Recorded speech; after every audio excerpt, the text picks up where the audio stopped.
Ya tentu kegiatan Serambi 2025 ini di mana kita baru kick off barusan. Ya ada 6 mobil yang siap dari lintas perbankan yang ada di Banda Aceh ini yang siap memberikan pelayanan terbaik yang dimulai dari tanggal 3 sampai 22 ya Pak? Betul.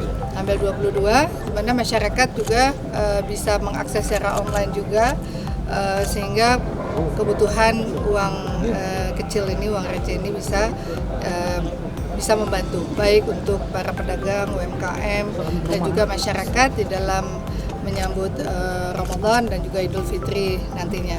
Ya mudah-mudahan jangan sampai ketinggalan, jangan sampai di atas tanggal 22 baru nyari. Jadi nyari kalau mau nyari ya sebelum tanggal 22 gitu ya. Insya Allah kita siap layani berapapun itu karena Indonesia sudah cukup besar ya, menyiapkan sampai berapa triliun Pak? Oh tadi kalau uang untuk seluruhnya 3,6 untuk Aceh aja itu. 3,6 triliun khusus untuk Aceh. Jadi insya Allah mudah-mudahan kita siap memberikan pelayanan dan Banda Aceh sangat memberikan dukungan spesial.